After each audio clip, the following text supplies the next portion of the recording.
Hey, Southbridge Church family. I hope you're doing well.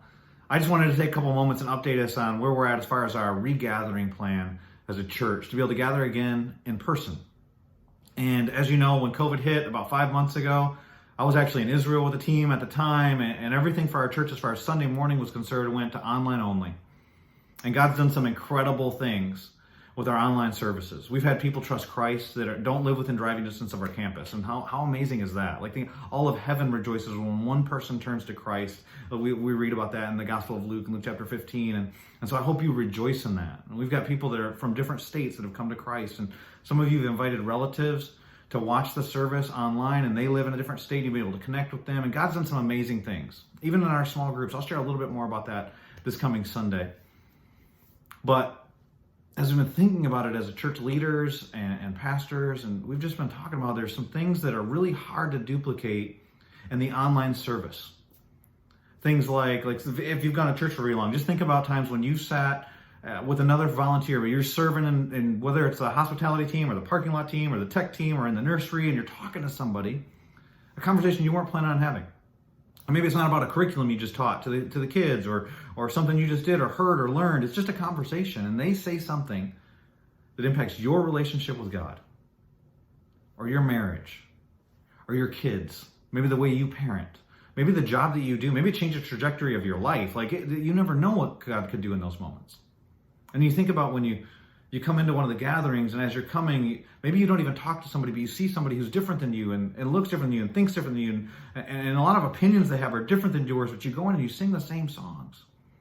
And you're reminded of one Spirit, one Lord, one baptism. We've got one mission. And some of you right now, let's be honest, some of you are mad at people you haven't talked to in 5 months because something they're posting or have posted or did post or keep repeatedly posting on their social media, and you're not talking to them. You just feel annoyed or angry with them. And think about what it would do for our souls to come back together again and remind ourselves of the unity. We might not agree about every issue and every topic, but every opinion, but we've got one Spirit, one Lord, one baptism. We're living on one mission, and we're united in the gospel of Jesus Christ.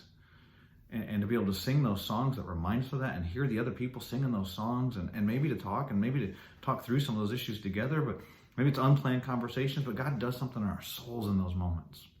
And we don't want to lose that as a church. But at the same time, we realize this virus is happening and there's all kinds of opinions about how to respond and what to do. And we don't want anybody getting sick. And so we've been very prayerful about how to reenter together. And we have a plan that we believe not only shows our love for the Lord, our love for each other, our love for this community, our love for our church family, but is going to give multiple people options. And we're planning on gathering again in person later this month. I'll give more details about that this coming Sunday service, and so please join us for that. And we've got a reentry plan that obviously plans can change and whatnot, but we over the next couple months, we think there's going to be a phase. It's not a final destination where we're starting, but it's going to be a phased process for us to gather together again in person and then to progressively move those things forward as we move forward as a church. But we're going to keep doing our online services. We weren't doing that before COVID, but it's had such a great impact. We don't want to lose that. And so we're going to keep doing online services at 9 and 11 a.m. Later this month, we're planning on gathering together in person during the 9 o'clock service. And so we're looking forward to that. I'll give you a date this Sunday, and we'll talk more about some of the details and point you to the website. It'll have more details about that coming up. But I wanted to give you a heads up. I don't want you to think we had forgotten about this or that we weren't working on this or we're not. There's people praying. Will you keep praying with us? Will you keep sharing the services online? Will you keep connecting people to Jesus for life change? Because whether it's online or it's in person or whatever the methods are, or whatever the circumstances are in the world, our mission remains the same, to connect people to Jesus for life change. And so church family, I love you. I miss so many of you, but I'm so grateful that you continue to do that. And some of you slipped away. Maybe you're not doing as well spiritually. I just let this be an opportunity for you to come back. Thank you, church family. I love you.